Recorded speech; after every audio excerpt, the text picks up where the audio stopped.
주신 하나님의 말씀은 예레미야 29장 10절에서 11절까지 말씀입니다. 예레미야 29장 10절에서 11절. 다들 찾을 시간 드리겠습니다. 어서 성경책을 찾아서 찾으시기 바랍니다.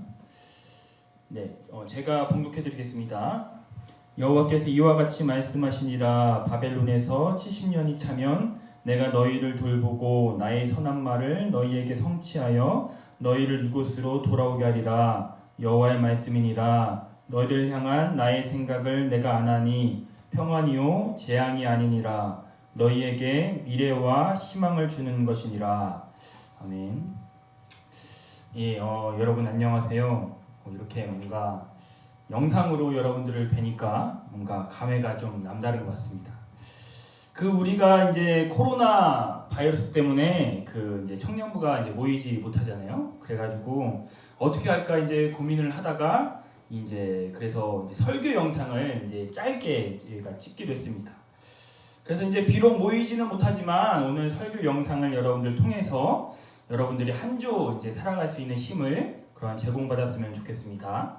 그리고 이제 빨리 이 상황이 지나서 여러분들의 얼굴을 신속히 봤으면 좋겠습니다. 구독과 좋아요 버튼 눌러주시기 바랍니다. 오늘은 광야 시리즈 5번째 시간입니다. 이제 희망, 용기를 지속시키는 힘이라는 그런 제목으로 말씀을 나누기 원합니다. 아무래도 영상이다 보니까 이제 여러분들이 지루할 수 있을 것 같아서 짧게 이제 10분 안으로 오늘 설교를 이제 하려고 하니까 여러분들 이제 집중해서 잘 들어주시고, 만약 저희가 이제 코로나 바이러스 때문에 다음 주에도 우리가 예배를 못 드리게 된다면 이제 이 희망 두 번째 이제 챕터로 넘어가서 하나님께서 주시는 희망은 무엇인가에 대해서 우리가 이제 나누고, 만약에 다음 주에 예배를 드릴 수 있게 되면 다음 주부터 바로 이제 출애굽기 시리즈로 이제 바로 넘어갈 겁니다. 자, 우리가 이제 지금 계속해서 광야 시리즈를 살펴보고 있었어요. 그래서 지난 시간에 이제 용기까지 우리가 살펴봤어요. 그래서 용기는 광야 생활에서 꼭 필요한 덕목이다라고 이제 제가 말씀을 드렸죠. 그래서 물, 식량, 나침판이 있다고 해도 걸을 수 있는 용기가 만약에 없다라고 한다면 그것은 이제 아무것도 아니다. 준비만 많이 해도 우리가 한 걸음 떼지 못하면 아무것도 아니다라고 말씀을 드렸어요. 그래서 용기란 무엇이냐? 용기란 다시 그 자리로 가서 서는 것이라고 제가 이야기했죠. 끊임없이 다시 서는 거, 넘어지고 또 넘어지고 계속 넘어지지만 그럼에도 그 자리에까지 가서 또 계속 버티는 것, 이것을 이제 제가 용기라고 말씀을 드렸어요. 그런데 이 용기를 지속시키는 힘은 무엇일까? 우리가 생각을 해봤을 때 사실 용기는 희망이라는 그러한 두 글자가 없으면 아무것도 아니다라는 거예요. 이 희망이 용기를 지속시킬 수 있는 힘을 제공한다라는 이야기죠. 여러분, 왜 우리는 실패하고 좌절하고 그렇게 넘어짐에도 왜 또 똑같은 것에서 설까요? 어제보다 오늘이 더 나아질 것이라는 그러한 희망 사실 때문이죠. 내일이 희망이 있기 때문에 우리가 오늘 쓰러져도 내일 또 가서 그 자리에 또 버틸 수 있다라는 거예요. 만약 우리에게 희망이 없다고 여러분들 생각을 해보세요. 아무리 노력해도 평생 제자리 걸음이라고 여러분들 생각을 해보면 그 용기를 가지고 우리가 언제까지 똑같은 곳에 설 수 있을까요? 그렇기 때문에 이 용기를 지속시킬 수 있는 힘은 희망이다. 희망이 없으면 우리가 한두 번 정도 용기를 낼 수 있겠지만 끊임없이 내 인생의 제자리 걸음이라고 이제 생각하면, 희망이라는 단어가 없어져 버리면 우리는 이내 이제 광야의 인생길에서 포기하고 말 것이다라는 이야기죠. 내일에 대한 기대와 희망이 없으면 용기라는 그러한 덕목은 이제 불필요하다라는 거예요. 내가 오늘 섬으로써 내일은 걸을 수 있겠지라는 희망 때문에 오늘을 가지고 그렇게 이제 버티고 그렇게 살아간다라는 이야기죠. 역사적인 비극이지만 아우슈비츠 수용소가 있었어요. 여러분들도 잘 알겠지만, 나치 시절에 유대인들을 이제 포로 수용소였죠. 여기서 이제 나치 사람들은 참으로 많이 잔혹한 짓을 굉장히 많이 했죠. 이제 가스실에도 넣고 생체 실험도 하고 여러 가지 심리 실험도 하고 하여간 나쁜 짓은 다 했습니다. 그런데 그 중에서 유대인들이 스스로 가장 목숨을 많이 끊은 형벌은 무엇일까요? 우리가 보통 생각했을 때 가스실이나 생체 실험이 가장 유대인들이 스스로 목숨을 많이 끊을 거라고 생각하지만 사실 굉장히 뜻밖의 그러한 형벌입니다. 무엇이냐? 유대인들을 이제 어떤 한 그룹들을 이제 그 독일 사람들이 실험을 하기 위해서 그룹으로 나눠요. 그래서 생체 실험, 뭐 심리 실험 이렇게 나누는데 어떤 한 그룹은 이제 유대인들을 운동장에 이제 집합을 시킵니다. 그리고 하루 왼종일 이 구덩이를 계속 파라 그래요. 계속 다 판 다음에 그 다음 날에는 판 구덩이를 다시 덮으라고 합니다. 그 셋째 날에는 그 다시 덮은 구덩이를 다시 파라고 계속 합니다. 그렇게 한 달이 지나면 유대인들은 스스로 목숨을 끊는다고 합니다. 그리고 굉장히 이 확률이 많다고 하죠. 여러분 신기하죠? 다른 뭔가 가스실에 들어간 사람 생체 실험 이런 사람보다도 더 스스로 목숨을 끊는 게 별것도 아닌 이 구덩이 파는 일 때문에 가장 많이 그 목숨을 끊는다는 게 굉장히 아이러니하죠. 어려운 일도 아닌데 왜 스스로 목숨을 끊었을까요? 그것은 내일에 대한 희망을 앗아갔기 때문입니다. 그래서 이제 키에르케고르라는 유명한 철학자가 이렇게 말합니다. 절망은 죽음에 이르는 병이다 라고 이야기를 합니다. 그러니까 암에 걸려서 죽거나 교통사고로 죽거나 기타 사고로 죽는 것이 아니라 인간에게 있어서 절망은 서서히 한 개인을 죽음에 이르게 한다라는 그러한 이야기인 것이죠. 이스라엘 백성들이 40년 동안 광야 생활을 했어요. 그래서 어제 간데 또 가고 작년에 갔던 곳 오늘 왔죠. 그렇게 40년 동안 계속 뺑뺑이를 돌았어요. 그럼에도 불구하고 그들이 포기하지 않고 끝까지 행진한 이유는 무엇이었을까요? 곧 있으면 하나님께서 약속하신 그 가나안 땅을 밟을 것이라는 그들의 미래와 희망이 있었기 때문이죠. 그 미래 때문에 용기 있게 오늘을 버티며 살아갔던 것입니다. 그래서 오늘을 버티면 우리가 조만간에 적과 꿀이 흐르는 가나안 땅을 갈 수 있다라는 그 희망 때문에 오늘을 계속 살았다라는 이야기인 것이죠. 정령 인간은 희망만 있으면 사실 살아갈 수 있는 존재입니다. 그 희망이 오늘을 살게 하는 힘을 제공을 합니다. 근데 반대로 말하면 인간은 절망을 품으면 서서히 죽어간다라는 이야기예요. 그곳이 세상적으로 가장 부한 곳이라고 할지라도 절망을 품으면 서서히 죽어간다라는 것입니다. 우리 지금 지구상에서 가장 잘 사는 부한 지역 중에 하나가 이제 베버리 힐즈라는, 여러분들도 잘 아시겠지만 베버리 힐즈라는 곳이 있습니다. 그래서 많은 연예인들, 많은 정치인들, 많이 부한 사람들이 베버리 힐즈라는 곳에 사는데, 여러분 이 베버리 힐즈에서 어느 직업군이 가장 많을까요? 바로 그 상담자, 심리학자가 가장 많이 삽니다. 주민 131명당 1명꼴로 이제 많이 상담을 받으러 온다라는 것이죠. 여러분 그 말이 무슨 말인가요? 세상적으로 아무리 부한 곳이라도 어떠한 인간 한 개인이 스스로 절망을 품는다면 그 역시 계속 죽어간다라는 이야기인 것이죠. 조금 제가 조심스러운 이야기를 하겠습니다. 이제 저는 개인적으로 헬조선이라는 말을 이제 좀 싫어합니다. 제가 우리나라의 사회 구조적인 시스템을 몰라서 그러는 것도 아닙니다. 저도 30대 청년으로서 잘 알고 있죠. 점점 사회가 갈수록 병폐화되고 살기가 어려워지죠. 그럼에도 불구하고 헬조선이라는 말은 안 됩니다. 왜냐하면 인간은 절망을 품는 순간 죽음에 이르는 병에 걸리기 때문입니다.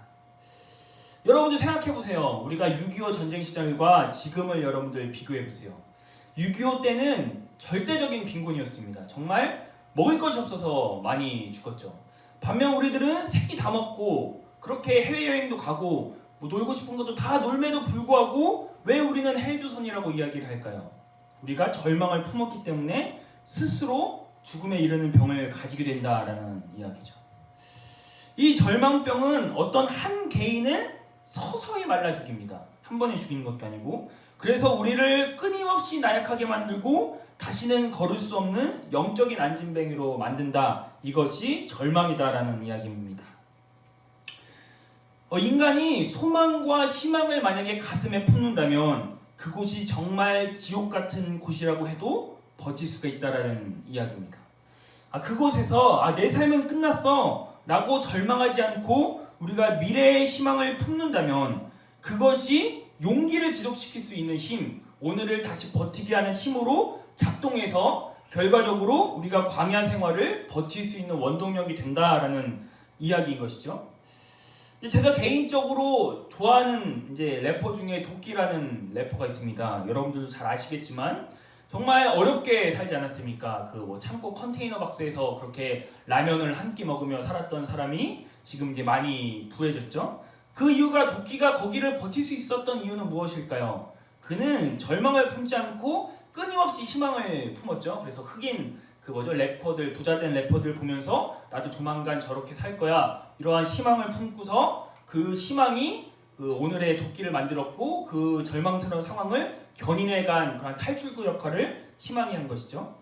이 세상에서도 이 희망은 어떤 한 개인을 구출할 수 있는데 하나님께서 우리에게 주시는 희망은 그것보다 훨씬 더한 그러한 축복인 것입니다. 그럼 오늘 본문 말씀을 잠깐 봅시다. 오늘 본문은 바벨론 포로로 끌려간 사람들을 위한 하나님의 말씀이에요. 그들은 누구보다도 절망했을 겁니다. 우리보다도 더한 헬 유다를 살았어요. 우리는 나라라도 있지, 우리는 여행이라도 갈 수 있지, 밥 3끼라도 먹을 수 있지. 그 당시에는 나라가 없어졌어요. 그리고 그 당시에는 이제 노예였단 말이에요. 그리고 그 당시에 노예를 어떻게 다루느냐, 그들은 이제 코에 그 쇠를 꿰가지고 일렬로 쫙 이렇게 도열을 합니다. 그리고 예루살렘서부터 바벨론까지 1000km가 되는 그 거리를 그냥 걷게 만듭니다. 중간에 죽으면 그냥 발로 차서 광야에 그냥 이렇게 묻어버리고 계속 산 사람들만 데려갑니다. 그래서 결국 바벨론에 도착한 사람은 이제 그 모든 지옥을 경험하고 살아남은 사람들이 바벨론에 이제 갔죠. 그 바벨론에서 여러분들 노예 생활이라는 것은 어떨까요? 아마 개선행진이 막 이렇게 났을 때 이제 그 바벨론 왕들은 막 환호하고 주변에 사람들은 막 환호하면서 이제 주변에 자기들은 벌거벗고 이제 일렬로 개선행전을 갈 거 아닙니까? 그런 모든 상황 속에서 여러분들 어떻게 그 유다 백성들은 어떻게 생각했을까요? 이제 우리는 절망밖에 남지 않았다. 이제 우리는 죽었다. 우리들의 삶은 여기서 끝났다라고 그들은 생각했을 겁니다. 그래서 이 절망만이 감도는 그 시기에 하나님께서 10절 말씀처럼 이야기하는 겁니다. 여호와께서 이와 같이 말씀하시니라 바벨론에서 70년이 차면 내가 너희를 돌보고 나의 선한 말을 너희에게 성취하여 너희를 이곳으로 돌아오게 하리라 라고 이제 말씀하죠. 무슨 말이냐? 너희가 70년 동안 바벨론에서 잘 살면 내가 다시 예루살렘으로 돌아오게 할 거야 라는 하나님의 약속의 소망인 것이죠. 이렇게 위로하시고 11절 말씀처럼 이렇게 이야기합니다. 여호와의 말씀이니라 너희를 향한 나의 생각을 내가 아나니 평안이요 재앙이 아니니라 너희에게 미래와 희망을 주는 것이니라 라고 말씀합니다. 하나님의 말씀이 우리들에게 미래와 희망을 주는 것이다 라고 하나님께서 선언을 하십니다. 그러니까 그 지옥 같은 바벨론이라는 곳에서 열심히 살고 버텨라. 내가 70년 후에 반드시 너희들을 다시 이곳으로 돌아오게 하리라 라고 이제 말씀을 하시는 거죠. 그러니까 더 이상 내 삶은 끝났다라고 이제 절망을 하지 말라는 것입니다. 이 말씀을 붙들고 희망을 품으라는 것입니다. 그리고 그곳에서 이 희망의 말씀을 가지고 버티고 또 버티고 끊임없이 버팀으로써 용기를 잃지 말라라고 하나님께서 말씀을 하시는 것입니다. 말씀을 마치길 원합니다. 하나님의 말씀은 우리들에게 재앙을 주는 말씀이 아닙니다. 하나님은 항상 우리가 어디에 있든지 미래와 희망을 주시고 싶어하는 분이십니다. 저는 이 말씀이 지금 21세기를 살아가는 우리들에게 특별히 코로나 바이러스로 인해 뒤숭숭한 이때에 우리가 붙잡아야 할 말씀이라고 생각을 합니다. 우리는 가만 보면 환경 때문에 죽는 게 아닙니다. 절망을 품었기 때문에 서서히 죽는 겁니다. 여러분 보세요. 광야에서 물과 식량이 없어서 죽지 않았습니다. 그들은 하나님을 향한 원망과 불평 때문에 죽은 겁니다. 절망했기 때문에 죽었다라는 이야기인 것이죠. 사랑하는 여러분, 하나님은 우리들에게 소망과 희망을 주길 원하십니다. 바라기는 오늘 주신 말씀을 통해서 여러분들의 삶 가운데서 정말 내가 절망밖에 없다, 나의 삶은 왜 이렇게 힘드냐라고 여길 이때에 정말 그 희망을 가지는 그 하나님의 말씀을 여러분들 붙잡고, 그래서 그 한 주간 광야 같은 생활을 버티는 그러한 저와 여러분들이 되시길 바랍니다. 그리고 다음 주에 혹시나 우리가 만약에 또다시 못 모인다면 그 희망 두 번째로, 이제 희망의 오늘은 개론적인 역할이었고, 다음 주에는 그렇다면 하나님께서 주시는 희망은 무엇인가에 대해서 다음 주에 짧게 마치고 나아가겠습니다. 여러분들 아무쪼록 한 주간 힘내시기 바랍니다. 감사합니다. 네, 기도하겠습니다.